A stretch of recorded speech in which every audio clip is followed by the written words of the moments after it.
Welcome to the Dork Forest. Jackie and her pals will never bore us. Shameless confessions about our obsession will make us laugh and smile. So let's explore the Dork Forest and dork out for a while. Hi, Jackie Kashian here. You're listening to The Dork Forest. You know the websites, dorkforest.com, thedorkforest.com if you like a determiner. JackieKashian.com has everything. Both of my podcasts, all of the stand-up stuff, the new album, links to YouTube, Instagram, TikTok, all the things. But so, I think, does dorkforest.com, where you can look at old videos of different shows. Anyway, if you want to support the show, tell people about the show, review it on iTunes, thumbs it up on Pandora or Spotify, wherever you listen to podcasts. I appreciate that. You can donate. You can donate monthly. PayPal lets you do that. You can also do my Venmo if you like. It's at Jackie Kashian, absolutely everywhere. And my email address is jackie@jackiekashian.com, and that's what the PayPal is. The PayPal link is on jackiekashian.com and dorkforest.com. And go to any of them.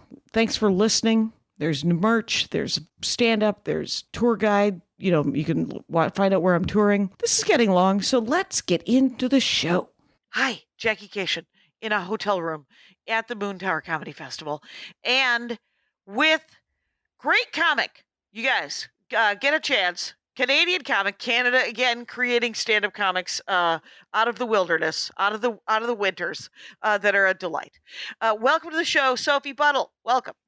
Thank you, Jackie. Thanks for having me. This is fun. Excellent. And I'm in a hotel room too. Right. Your Twitter handle is your name, Sophie Buddle, Buddle, and your Instagram is Sophie Buds, which is not about weed, but who are we to say? And Sophie is spelled Sophiebuds, right? Yeah. Yeah. And you have a podcast, right? As well? Yeah, I have a podcast too with sort of a similar premise, but instead of saying perfect that we're dorking out, it's that we're obsessed with it. It's called Obsessed with Sophie Buddle. Oh, nice. Weirdly enough, there's another one called Obsessed with Joseph Scrimshaw. And it's kind of the same thing too. And I say, let's talk about things that we like a lot. There's absolutely no reason. Know. I think so too. And I think in comedy, it's like, it's so easy to make fun of stuff. And I think for a podcast, it's nice to talk about stuff you love. Exactly. I don't think, there's a place to mock. So, but there's no reason to do it 24/7. I mean, we can also mock what I love, but I'm. Carmen Morales has a podcast about stuff you hate. That's great. Yeah, that's the opposite side of the coin. I think that's the correct vagueness a podcast should have. If it's not hyper specific, it should just be something you like or something you don't like. That's fair enough. Sophie Buddle, so pleased that you're here. You are from Canada, and very rare that I say, no, I don't want to talk about that when you pick a dorkdom. But your dorkdom was American politics, and I'm like, no, too close to home. Makes my heart hurt. Anyway. Honestly, I found something that is you probably equally don't want to talk about, but to me scratches the same itch as American politics, which is reality TV, because it feels the same to me. Like when I watch American politics and I watch reality TV, I get the same part of my brain lights up. And I think I was just in who was I in the car with on the way? It might have been, I don't think it was Rachel. It might have been Rachel Feinstein, but we were in the car and someone was telling me that they really liked a new Netflix reality show called Ultimatum. Yeah, I watched all of that immediately. What? Consumed it like horrible. It is not a good one. It's not one of the good ones, but I did watch all of it right away. I did not enjoy it, that one. You did not enjoy it. Watched every episode in the first, as soon as it was released. So that one seems to be about young people who give each other ultimatums. The youth are like, we're 22. Yeah. When are we going to get married and start breeding? Because there's only 8 billion people on the planet. Yeah. The premise of the show is I think there's five or so couples, and all of them are brought onto the show because one of the members of the couple is giving the other one an ultimatum, which is either we get married or we break up. And the way that this is measured, for some reason, this is my problem with the show, is I think it's a false premise. Okay. Is is because I love reality TV and I'll buy into the universe and everything, but this one didn't work for me because the premise that they give was you live with somebody else, like you're paired up in a couple with somebody else for a month or 2 months or something, and by the end of that you should know if you want to marry your original partner. And I just don't really see how that tests that, but No, that unless it's like a Temptation Island style show, which it isn't, because I like it like Sex Beach and Sex Island, whatever. Oh, you like all the okay, I have never, you should know in your heart that I've never been able to watch a reality television. I was on a reality television. It was Last Comic Standing, and it was horrible. I hated it. It created anxiety. So of course. And so what is like Temptation Island? It's essentially just porn, right? I mean, it's essentially, will they do it? And are they? Yeah. No, I didn't mean to is there interrupt. Go ahead. anybody on one of? Let's talk about the sexy ones for a second. Yeah. Are there anyone? Is anyone on that show that isn't a monster? No, but that's not. But you're not watching it. It's not church. Like I'm not learning. I'm not learning how to behave from these people. Like I think the thing is, my preference is like fucked up couples more so than just porn sexual tension. So like my main vice is like 90 Day Fiance and The Bachelor and The Bachelorette, Bachelor in Paradise, of course, goes without saying. But I think the thing about reality TV is like obviously so much of it is produced, and I understand why that makes it not appealing to many viewers because the premise is that it's real people doing real things, and because there's producers pulling strings, it's not really real people doing real things. But you watch it for the few little moments that you can tell are real. And it's the purest form of the human condition, because anybody that gets selected to go on a reality show is so unself-aware that there are moments that you just you see true emotion. And 90 Day Fiance is the perfect example of this, because do you know the format, the premise of 90 Day? Maria Bamford is fascinated by 90 Day Fiance, so I hear about it a lot, and she's like, there's an international one, there's a domestic one, right? Or there's thousands of iterations. There's 90 Day Fiance, there's 90 Day Fiance the other way, there's 90 Day Fiance before the 90 days, there's 90 Day Fiance the single life. There's so many versions of the show. For the people that don't know, it's the original. The original 90 Day Fiance is simply 5 or so couples in a season. One is American, and the American has fallen in love and gotten engaged to somebody from another country. Mm-hmm. And the way the American visa process works is you can get a fiance visa where whoever you got engaged to can come to America for 90 days. And if you get married within those 90 days, they stay in America forever. And if you don't get married, they get deported back to their country at the end of the 90 days. Wait, is that the law or is that the show? Or is it both? That's the law. It's both. It's both, but that's also... An arbitrary... Yeah. Pick now. Absolutely. You haven't seen each other in real life or spent any more than like 2 weeks when you went to Corsica when you were 23 years old. And you're like, well, we did shots off of each other for a week and a half, and now we're engaged. We did shots off each other. So now we want to grow old together because of that. But that's usually one or two of the couples is somebody that they met on vacation for a week and really hit it off and decided to overcommit to that connection. Okay. And then sometimes there's like, my favorite is when there's like a sort of more of a mail order bride situation. That's what I thought it was. It was just like, hey, I can't get someone to whom English is my first language to actually be with me. Yeah. No, that's across the board, I think, pretty much. And I've been measuring how much I want to visit another country based off of the attractiveness discrepancy between the American and this country. Like I always used to think that I wanted to go visit Russia someday. Yeah. And now I know that it's horrible because of how ugly the Americans are that are dating these beautiful Russian people. Yeah, there's literally, because of the visa situation, you're going to get the cream of the crop right there. Yeah. And I remember Doug Stanhope doing a joke about the beautiful women from Poland who he saw working in a factory, and he was like, you could make so much more money if you were just a sex worker, and because you're really, really good looking. And I was like, that seems a little. Doug Stanhope is one of my favorite. I don't remember that joke, but that's so funny. It's completely insane, and you're just like, well, some people don't want to be a sex worker. Not that I mean, if you do want to be a sex worker, you knock yourself out and buy land, as far as I'm concerned. Yeah. But if somebody just wants to can peas, they'd rather just work in a factory for 8 hours and then go home and watch 90 Day Fiance. Anyway, so there are these people from the other country sort of the cream of the crop, best looking kind of thing? Most of them. Sometimes it's an unattractive-ish American woman dating a young, younger than her, much younger than her. Dude who's working it.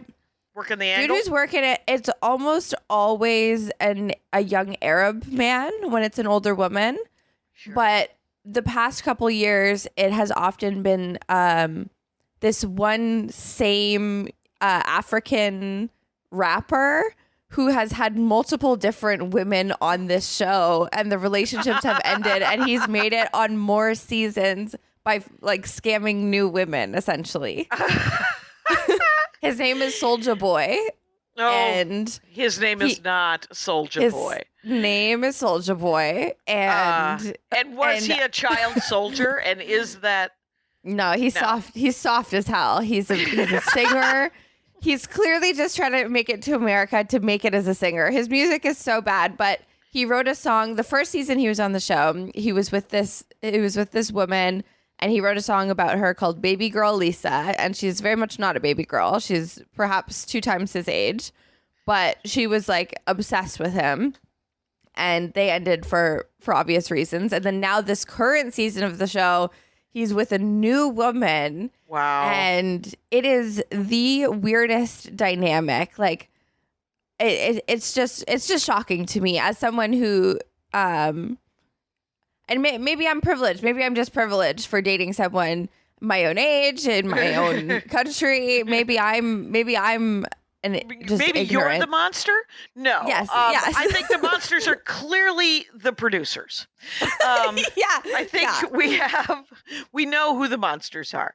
I think it was Rebecca Corey. It was some comic worked in reality TV, and she may still. And but she's like, it really is soul crushing. It really is. It's not a positive experience. So no, and I've conned my boyfriend into watching quite a lot more reality TV than he ever thought that he would experience in his life. But he does draw the line in 90 Day Fiance. He won't watch that with me because he says that it's too sad. But right. But you don't find it sad. I don't find it sad, but also I have reasons on why I don't find it sad. Please let us. I am willing to be sold this bill of goods. Please let me know. So part of the reason why it feels sad a lot of the time, I think, is because in your head you're like, do these Americans know they're being scammed? Like, do they actually think they are in love with these people? Like, do they actually think these people love them back? So you go in with sort of that attitude. Well, that's one thing that feels sad, and then you're like, well, are they so delusional? Do they think that this is what love is? But every single couple, all of their friends and family, you see all of their friends and family shaking them, going, they don't love you. They're clearly here just to get to America. So they do have a reasonable support system around them. And they refuse to accept it. But also, the only people that get paid on the show are the Americans. So the people to feel bad for in the whole situation are the people from other countries. Right. See, I whenever I watch a television show, a reality show, I never think to myself, do these people think this is real? I only think, what a sad, sad existence that this is your idea of getting attention. So, but I know, it's like, just write jokes like the rest of us. Right. Grind it out in the open mic scene. Go grind it out, my friend. Everyone can do stand-up. They'll give anybody 3 minutes. It's not going to kill you. It just, you may end up. Anyway, so, I do find, I find watching the American part, just regular sort of American versions of reality show, I find that depressing only because of the state of humanity. It doesn't. I find their desperation for attention kind of devastating. And then, but it's also a career move. It's also a money move, because anybody that's on a big enough show, however much they get paid on the show, well afterwards as well, they can make a living off of being an influencer or doing cameos and stuff like that. So I think it helps a lot of people financially as well. The spectacle of it. It's just like going to college. It gives you the skills that enable you to use to turn yourself into something else. If I could do it over again, I would have, instead of dropping out of fashion school, I would have been on a reality show. I think that would have been more productive for me. Oh, let us take a hard turn here and figure out which reality show would you have been on? What would you have gone to an island? Would you have gone to an island and been nude? I would be nude on an island. I think that I would like to go on Survivor. I've actually thought about this a lot. I think I would do really well on Survivor because I'm. Have you watched Survivor? You know the Survivor vibe. Okay, I don't it's know just people go on an island. They're not given food or fire or anything, and every week the tribe, like the people you're there with, vote somebody off, and you're there for a bit over a month, and it's very intense. Like that one is like a very animalistic version of a reality show, and they pick really good people. They're trying to do Lord of the Flies to some extent. Do they pick people who have skills, like sort of survivalist skills? And yes, there's usually a couple people that are really, really good in the wild, and there's usually a couple people that are like extremely smart, and there's usually a couple people that are like very athletic. So they do pick all reality shows depend on how good of a batch of people they get. Yeah. And so I would say that Survivor picks the most interesting group of people. Okay, and they do sort of, and they try to pick different skills. And how many are there? Like 10 people? I think it starts with like a little bit more than that, but because people keep getting kicked off, and often there's like injuries and stuff too from just living in the wild. So it gets thinned out pretty quickly. So you don't have to accept too many new people into your heart, which is easier. So actually, let's a tiny deep dive into Survivor. You have a pile of people. You have come on there. Pile, yeah. Yeah, you're just a pile of humans. You go on. Everybody's just wearing like a light jacket, shoes, pants, t-shirt. Like they have like a duffel bag of clothing. Is that all they've got? No, they have no duffel bags of anything. They have only the shirt off their back. Okay, so what they're wearing is what they go on. And they go to some sort of temperate climate so that they don't... So now they do. In the earlier seasons, they would send them to sometimes these islands with very extreme weather, and that you would see shots of their fingers and their toes. It would be raining for days, and their fingers would be purple. They'd be like lavender colored because they're so cold and wet. And it's so funny because my boyfriend hates reality TV because he thinks it's so sad. But because we started watching Survivor when it was intense like that, now when we watch a season and it starts and the host gives them like rice at the beginning of the season, he's like, what's he giving him rice for? Like, make them go work for it's not even a real show anymore. So do they give him like a box with like one knife and like Piggy's glasses so they can start fire? Like what are they? So the main thing that's pretty consistent throughout all the seasons is they'll give them a machete and a flint to make fire. For the whole team? One for the whole team. Okay. And it usually starts out where they're broken up into like 2 or sometimes 3 tribes, and then at a point where there's less people, they merge. Okay. But for a group of people, there's one machete and one flint. But the flint seems to cause a lot of problems. Like it seems like that's a hard way to make fire, so it doesn't necessarily give them fire. But they end up just eating like coconuts mostly. Oh yeah, but this is my plan. If I were to be on Survivor, when I knew the season was coming up, I would eat a bunch of seeds. I would eat a bunch of seeds for like a tomato plant or something. And then when I got there, right? You'd Right? poop it out. Yes. Yeah. All right. And Very then much The Martian. Yes, totally. I loved The Martian. Also, you wiggled out of my question the other day in the green room about who your favorite superhero is. Oh, that's because I have so many. So, I mean, I'm not even kidding. Very slippery. You're doing it again. You're doing it again. It is.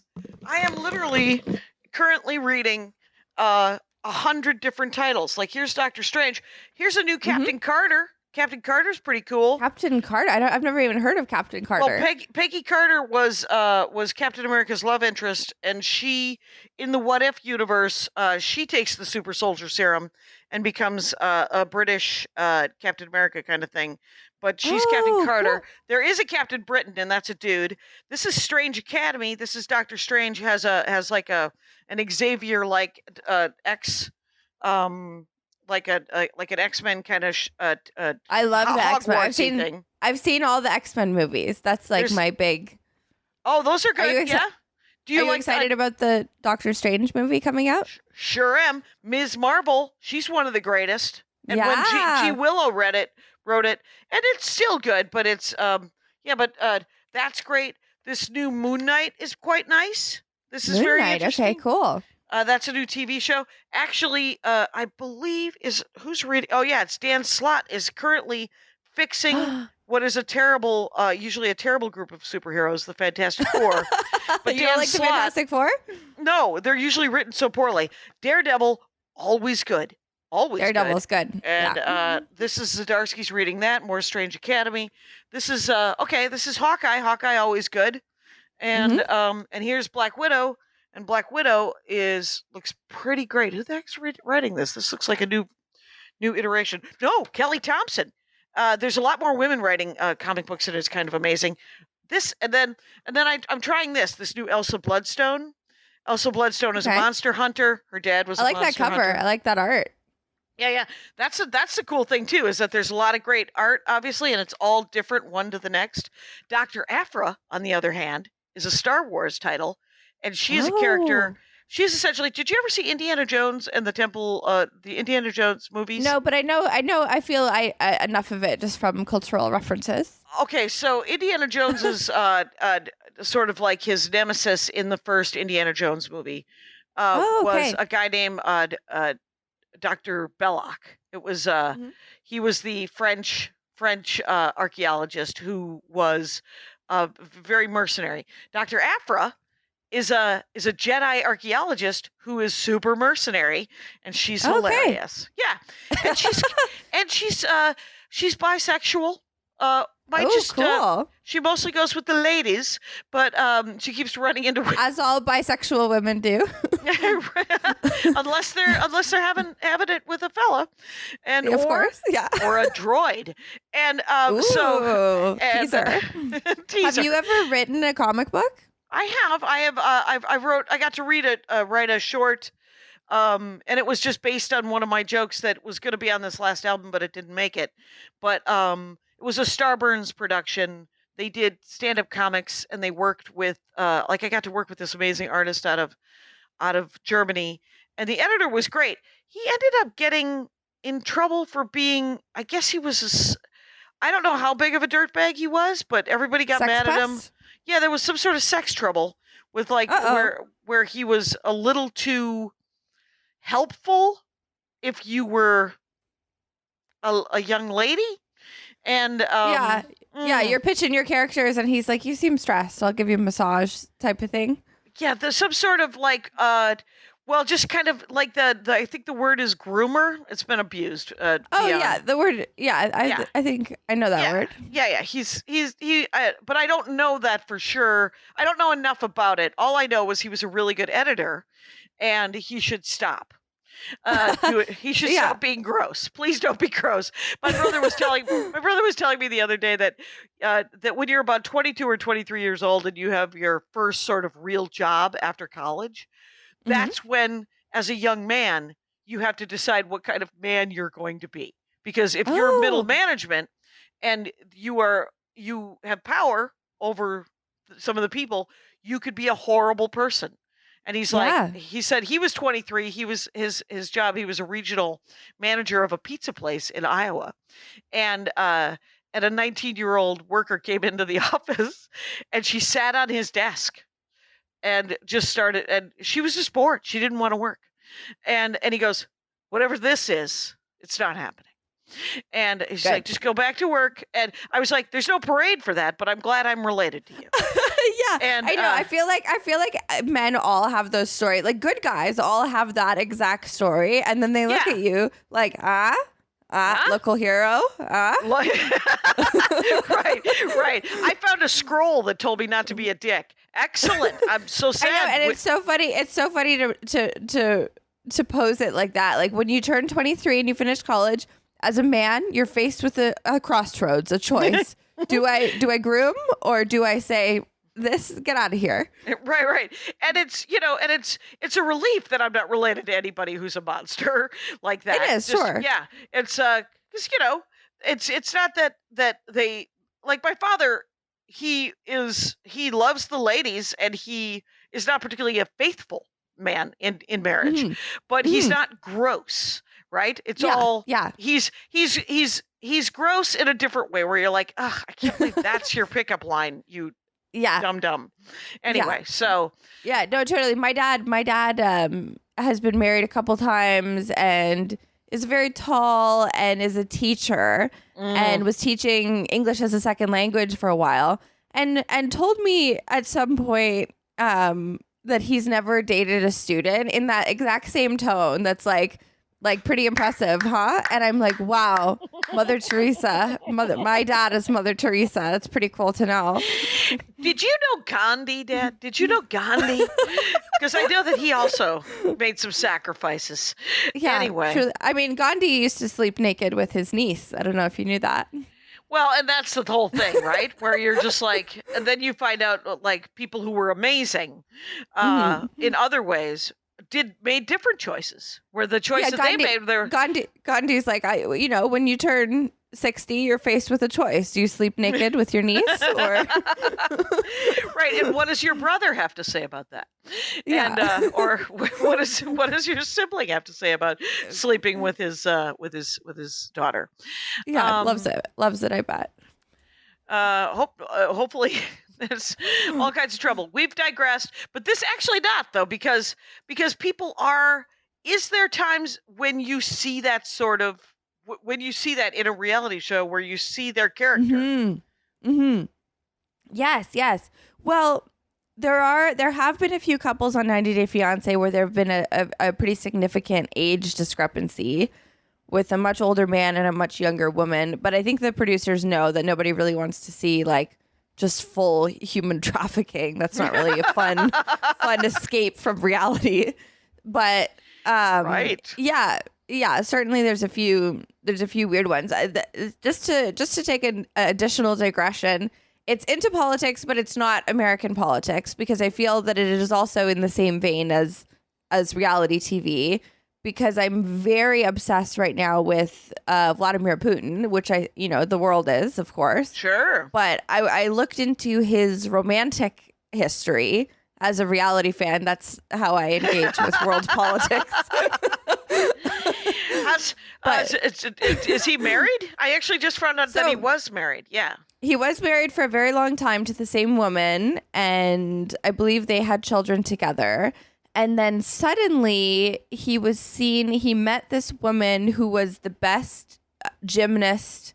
She's one of the world's top gymnasts. I believe she won gold at the Olympics, and she was Russian. And there was like a cover. She was on the cover of a magazine in Russia, and the slogan that went along with her is "the most supple woman in Russia." And it might be a weird translation, but it feels also like a Russian thing to put on a magazine cover. And they were seen together, and there's all of these weird pictures of them together where he's giving her an award for helping Russia in the Olympics or something. Okay. And he's grinning in a way that I had never seen him smile before. Wow. And so everyone could see it. There's some sort of connection. And Right. they started pretty clearly having an affair.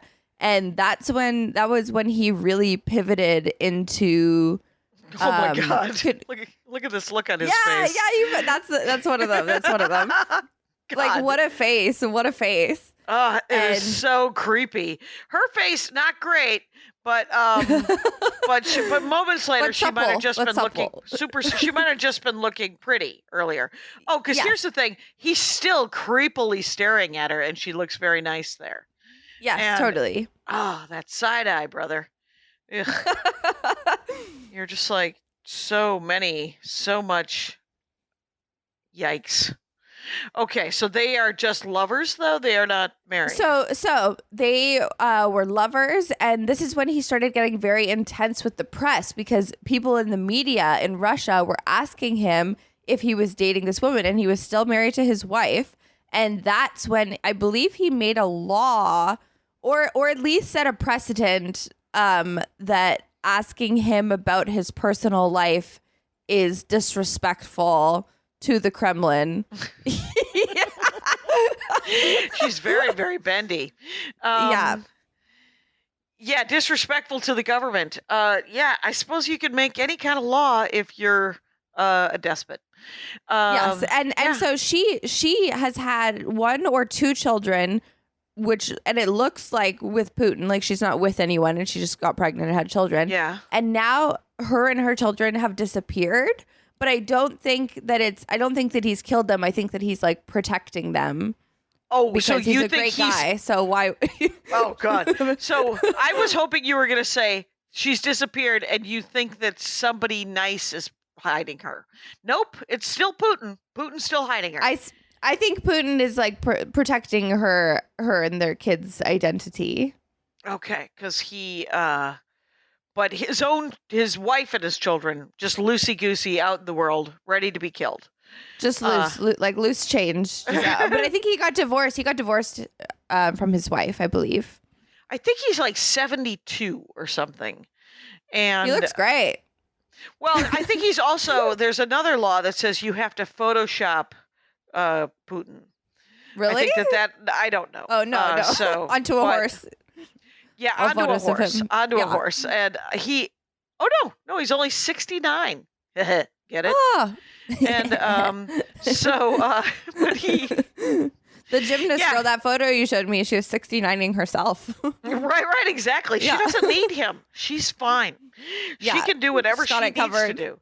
Yeah, she's, but I really do like the way that people have been talking about Putin because it feels like a reality TV angle. Like at the beginning of the Ukraine war conflict, people kept going like, "Oh, Putin." In the news, they kept going, "Oh, Putin is frustrated," and "Oh, Putin is so Yeah. annoyed that it hasn't worked yet," and Putin is And that dating feels- Pete Davidson now. Like all of it feels so funny to me.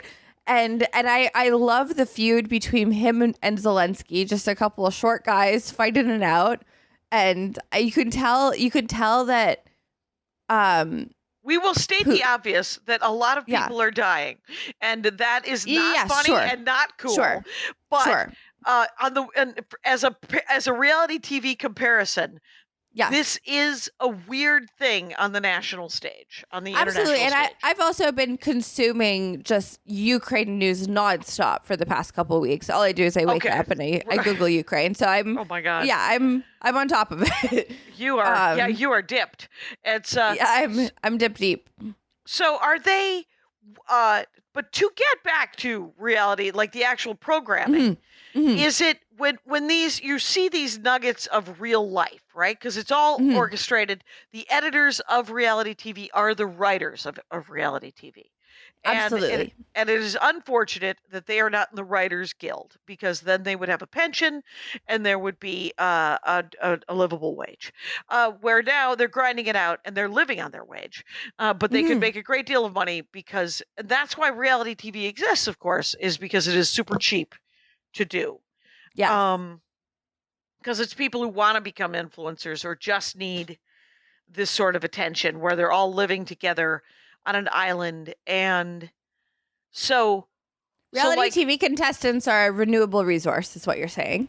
Right. There's always going to be another 21-year-old. So yes, of course. Who has done? We keep getting older; they stay the same age. Same age, and you're just like, this guy needs a better haircut. We can do that. And so, are there favorites moments in reality television that you can Yes. Let's hear one. So. One thing that I love every single season. Sorry, my leg is falling asleep. I'm just gonna move. Okay, no worries. Like this. Oh my god. Cramp. Yeah.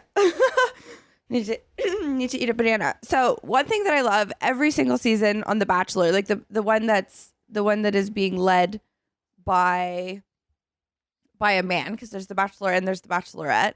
Whenever so the Bachelor man, has one dude and then a bunch of ladies.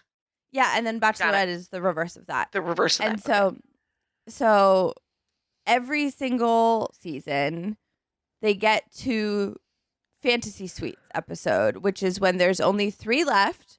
We're very close to picking someone to get engaged to.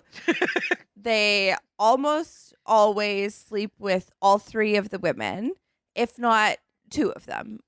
And every single time, the Bachelor is absolutely, he has blindsided himself with the fact that he has to choose one at the end.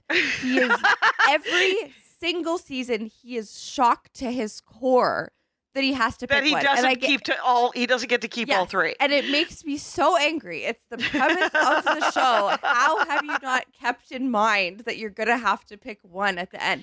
And then, of course, it always causes issues because at the end of the season, whoever he does pick watches it back and sees him sleeping with the top 3 and saying to the camera, I have no idea who I'm going to pick. And it's like, you had no idea and now we're married? Oh, my God. Every season, there's always that. And it feels to some extent, he sleeps with at least 2 or 3 of them. Now, minimum 2. So the camera shows them making out hardcore, right? It probably doesn't show out hardcore the whole season, and then Fantasy Suites. The big angle with Fantasy Suites, and the reason that the women always agree to go on it is because it is the first time they are together for a certain period of hours with no cameras, and so they can talk about real stuff and really and have sex if they want to, but. That's the way that it's angled, that everybody feels sort of okay going into it. It's like you get some time with no cameras together. Oh my God.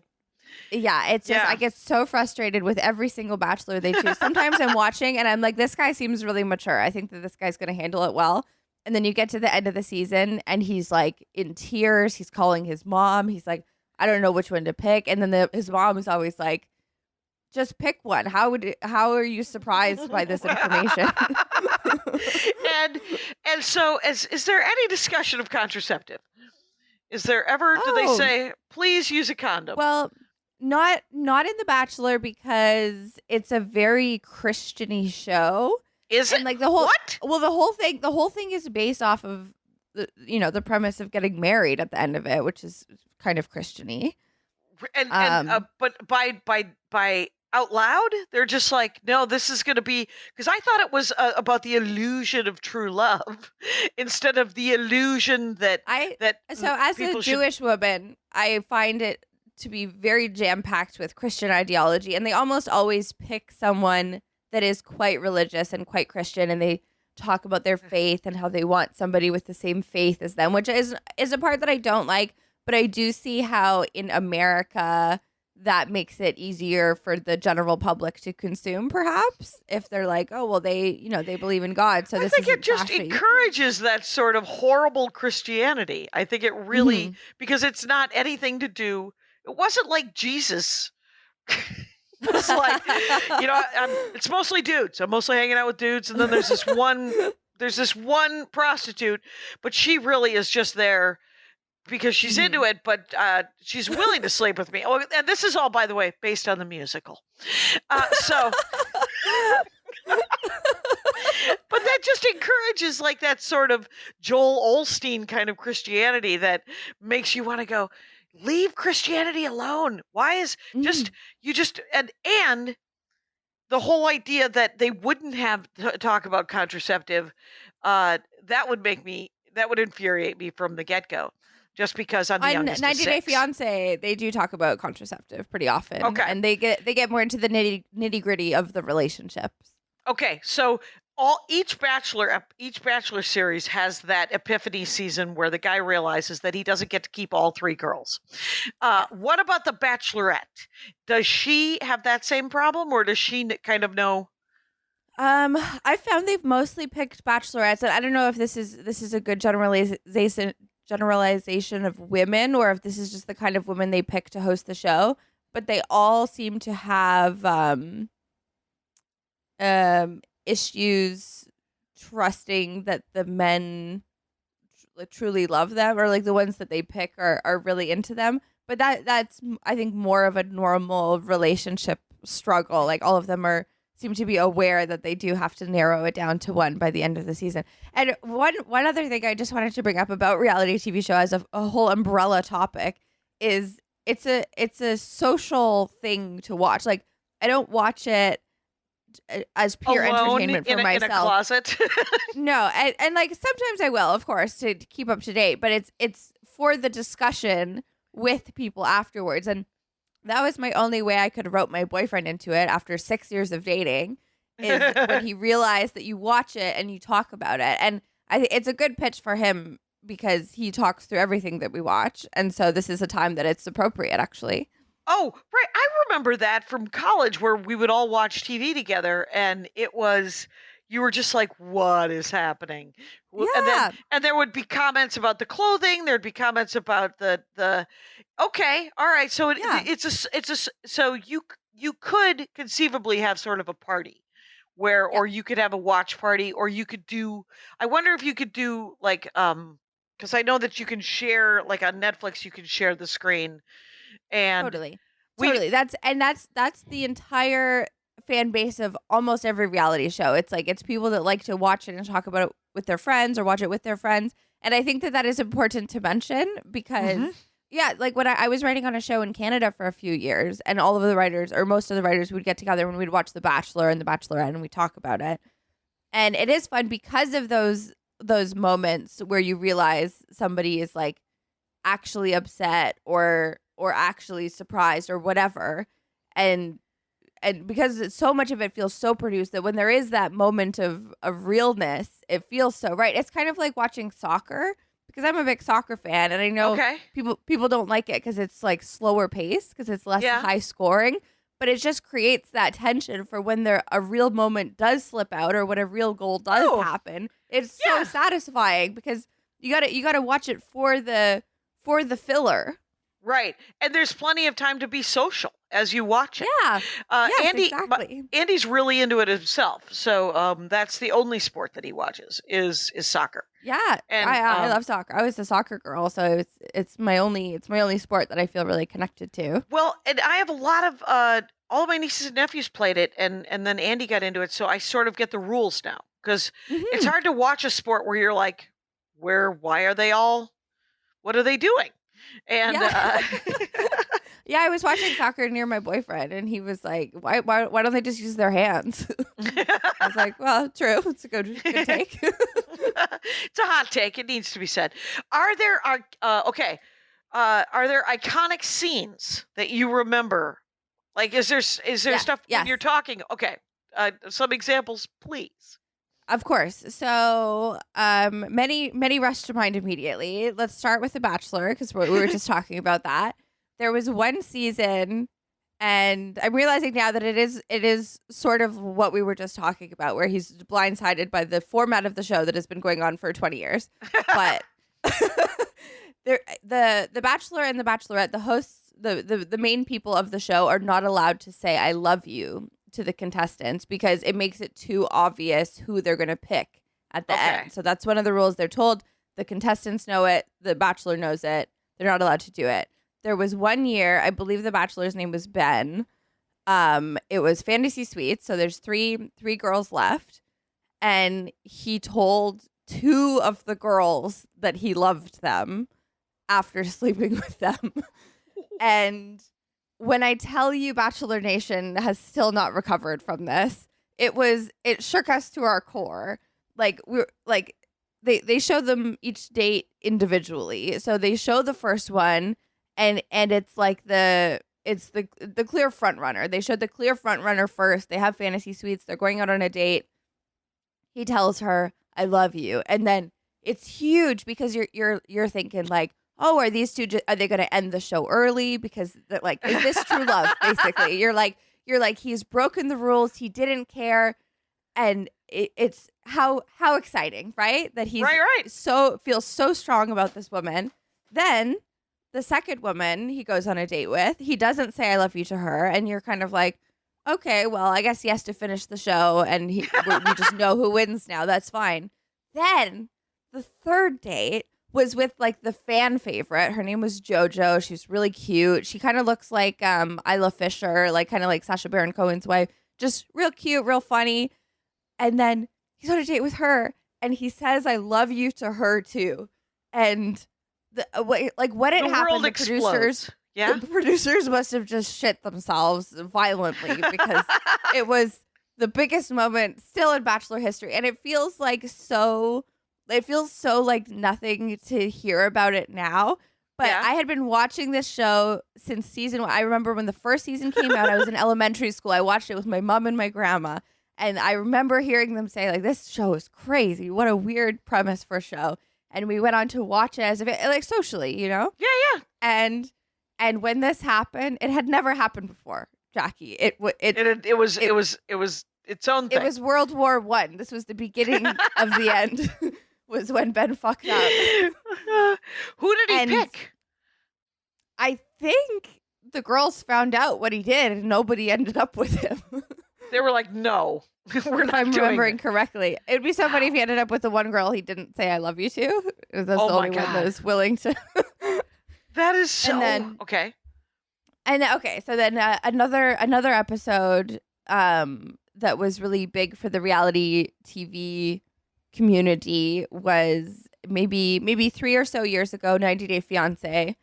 Yep. The season with Big Ed, who is you may have seen memes of him online and stuff, and it feels sort of mean because he has some sort of condition, like he's got it sort of looks like he doesn't have a neck.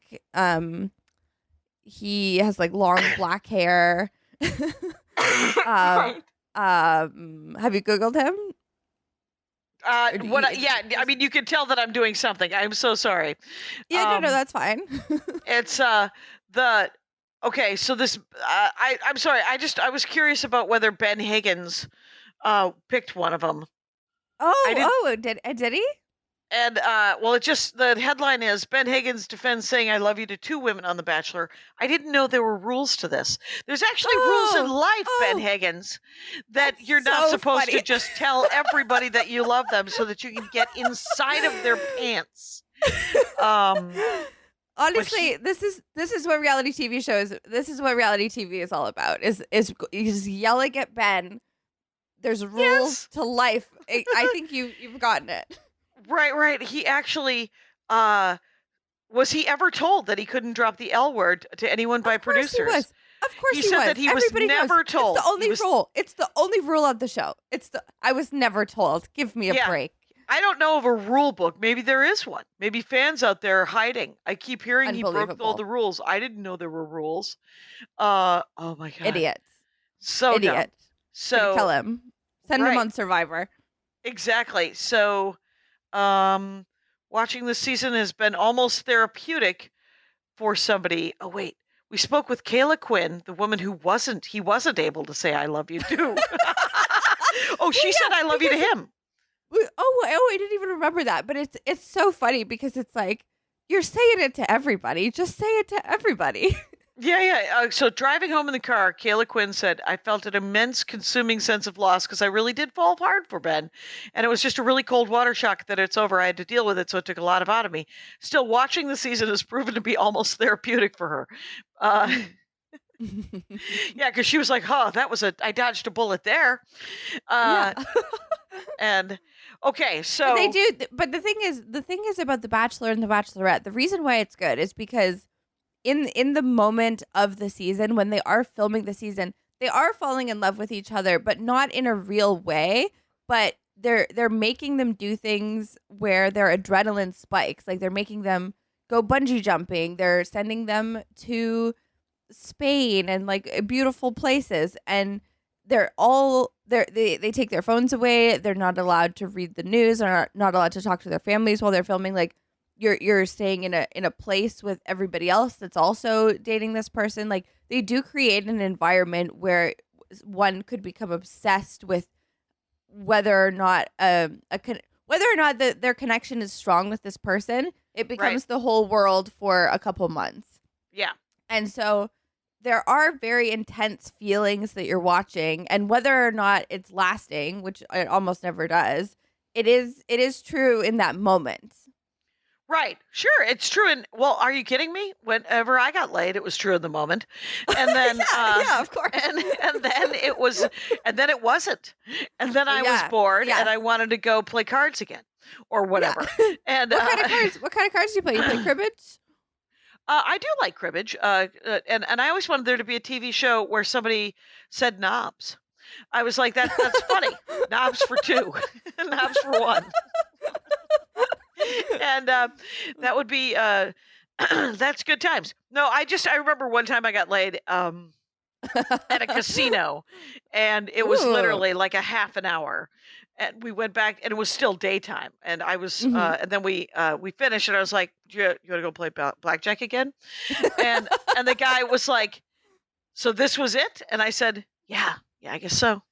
I was a monster. Ooh. Yeah, so, bit of a bit. That's like fuckboy behavior.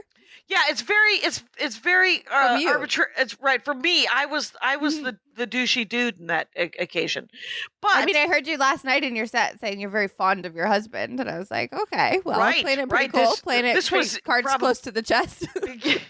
Well, it was decades before that. So of course, because a joke I do on my current album is my sexuality is currently monogamy. That is our sexuality. And then I will let him in on it if my sexuality wants to change.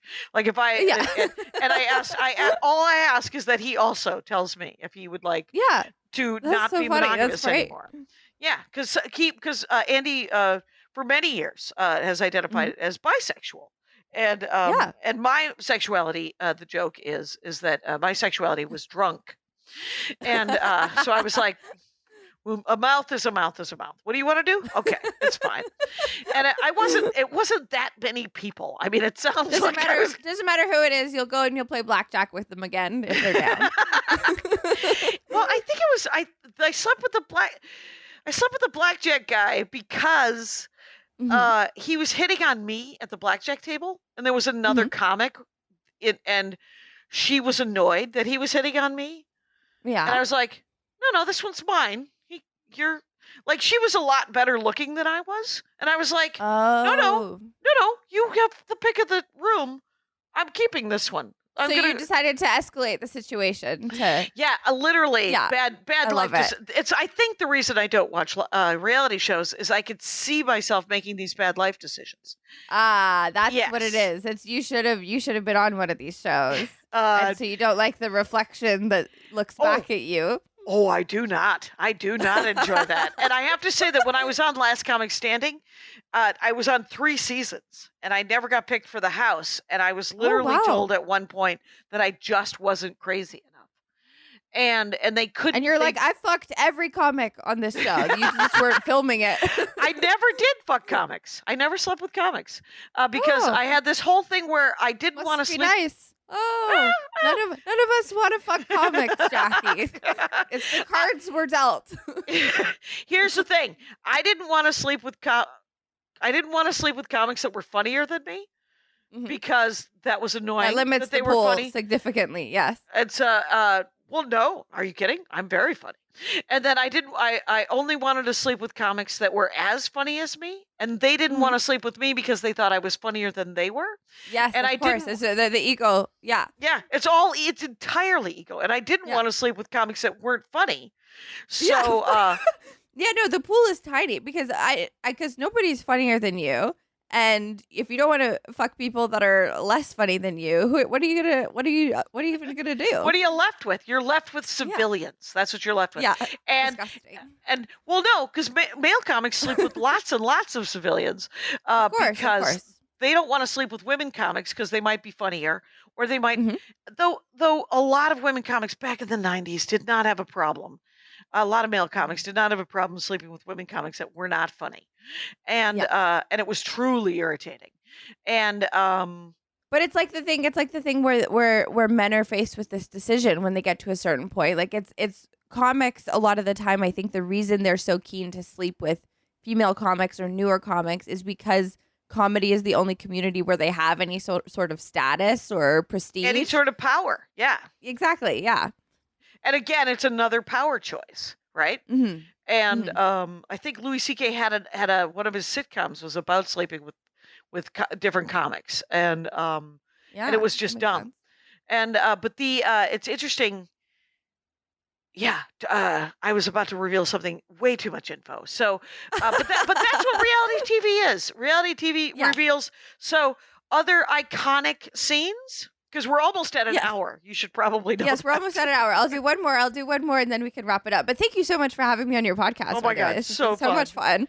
You So plug and play. By the way, I'm talking with Sophie Buddle, and Sophie Buddle, you should know, has her own podcast called Obsessed with Sophie which Buddle. hopefully will be featuring Jackie Cation at some point. Right, and it's at Sophie Buds on Instagram and at Sophie Soph Buddle Buds. on Oh, it's Soph Buds. Yeah. SOPHBUDS. Yeah. Got it. Yeah. And then it's at Sophie Buddle on Twitter. So, make a note. Okay, go for it. Okay, great. So my final scene of note will be 90 Day Fiance a couple years ago, Big Ed season. Big Ed is dating this very young Filipina girl, and the problem is that season every couple was very significant. Whenever I'm recommending a place to start, if people are interested in watching 90 Day Fiance, I recommend the first Big Ed season. Okay. Because all the couples were super, super interesting and like dynamics that we hadn't seen before on the show. But the Big Ed one was just really funny, and I don't know if it'll be as funny to talk about it as it was to watch. But he went to the Philippines to be with Rose, his young Filipina girlfriend, and he was staying at their place, and they lived in like a really rural part of the Philippines. It was really small. They didn't have like windows or anything. Like it was sort of a like shack, like built maybe, tin roof type thing. Okay. And he's sweating profusely the whole time. Like he's very accustomed to air conditioning. He's immediately a mess. He's not handling it well. Right. And he has to bathe with her dad, which I'm still unsure if that is a cultural thing or not, or if that's just their family thing. Or it's something they created for the show. Yes, but I'm under the impression that this might be normal. But they were just scooping water. Yes, this is the best picture of Big Ed that I can find. The rest of them are terrifying. Yeah, my most viral tweet is I posted a picture of Big Ed, and I said that it looks like Crystalia if you bonked him on the head with a mallet. Yeah, he looks like he's been stung by a bee. Anyway, yes, he does look like he's stung by a bee. Okay. But honestly, I don't even think the scene is that good. I think just the entire relationship between Big Ed and Rose was very interesting because he was very insulting to her and her culture the whole time, and she just looked so disgusted by him the entire season. And it's not even worth talking about a scene. It's just their relationship. You couldn't look away the whole time because it was such a train wreck. It was the biggest train wreck I've ever seen. Wow. And did they get together? No, they broke up, and he is now on 90 Day Fiance, the single life, trying to date. Wow. Yeah. But he's a bit of a monster. He is a monster, and that's why I feel okay making fun of him. Is because it seems like he's a very bad guy. Because he is not a good people. So, Yeah. dude, are there shows dedicated to following up on what happens to these people, or is it just done in magazines? Oh yeah. The 90 Day Fiance cinematic universe, if you will, is one of the most well covered groups of people in history. Like when we look back in 100 years about like what was going on in this time, the most footage you're gonna find of any human, like politician, is gonna be these people. Their lives are so well documented. It's insane. Wow, that is so crazy. And is there any? Have you ever started watching a reality show where it's just ended early because it blew up or something happened? Yeah, there's a new show. There's a new show that I really enjoyed. That's actually the same producers of 90 Day Fiance, called Love Off the Grid. Love Off the Grid. And honestly, that one I would recommend to anybody. Like it's better than a regular reality show. It's all of them follow, the same kind of thing, like batch of couples. One of them lives fully off the grid, and one of them is like a regular kind of city person that is moving into the off the grid person's place. And off the grid meaning like they have a generator, or they live Amish. All of them are slightly different. One of them is building a sort of I think they call it a homestead, but it's just he owns a big plot of land in the forest, and they're building a house. Most of them have built their own houses or cabins or shacks or ranches or whatever each of them want to call it. They all have different angles, but all of them have kind of that kind of thing. And their partners come out and try to live with them. And I think all of them, except for maybe one of the couples, broke up. And so it's sort of a weird ending to the season because most of them really just couldn't cut it. Yeah. That is a weird end of the season where it's like, if you were hoping that this would be happy, it kind of is. They're going to find other people. Yeah, and they're going to live on the grid. The ones that want to live in society will continue to do so. And then there's some that are themed with like all little people, right? Aren't there ones that are themed that is there? It feels like, why are you doing that? Like, why would you pick, we're only doing TLC. TLC is a bit, what's the word? They take advantage, I believe, of people's because there's ones that are super fat.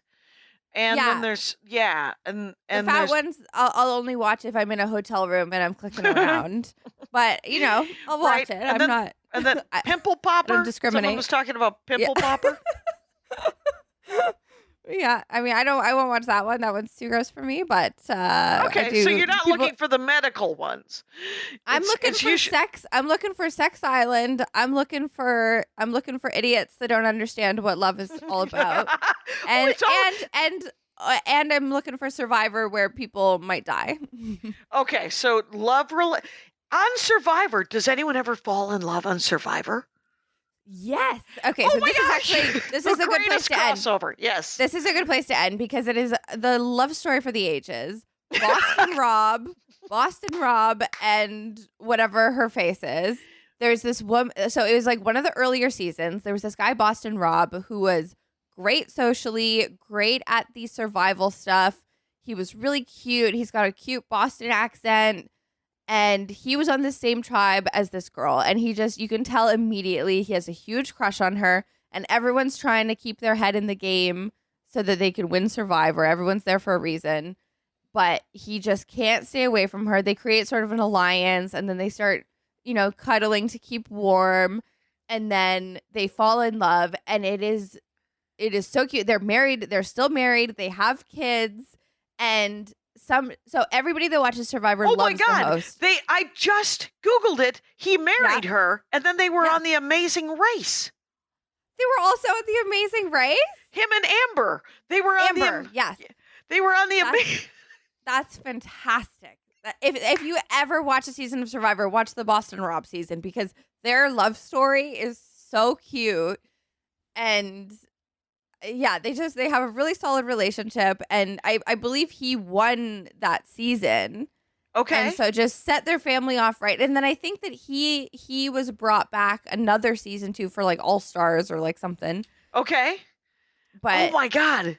Oh, it was so cute. It was so cute. And then because everybody knew that it was such a it was such a high profile moment, a lot of women were able to win Survivor after that by by pretending to like the guys on the show. Like there's God. like following that season, there was this woman, Parvati, who was like so good at flirting. She was like a professional like model boxer. Like that's what she did for a living. God. And she was the first one to create an all girls alliance in the show. Yeah. And like the runoffs from Boston Rob and Amber's love created just fantastic reality TV. Yeah. Okay. I gotta have you back, Sophie Buddle, because that is hilarious, and it is the best place to end. Rangers, we have been talking with Sophie Buddle. It's at SoapBuds on Instagram, SOPHBUDS, and it's at Sophie Buddle on Twitter. She has a podcast called Obsessed with Sophie Buddle. Mm-hmm. We have talked reality television. We have dorked out hardcore.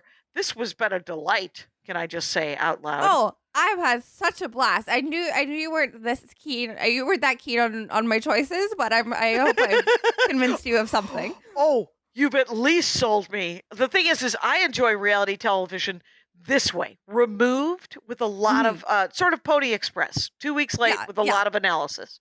And so thank you so much for being on the show. And Rangers, you know the rules out there. Take care of each other. My hat, my hat, my hat. They're dancing around my hat, my hat, my hat, my hat. Well, what do you think of that? If it looks like a Mexican hat dance and it sounds like a Mexican hat dance, it's most likely a Mexican hat dance. So take off your hat and let's dance. Yay! Oh my God. Why don't we just call that as the end of the show?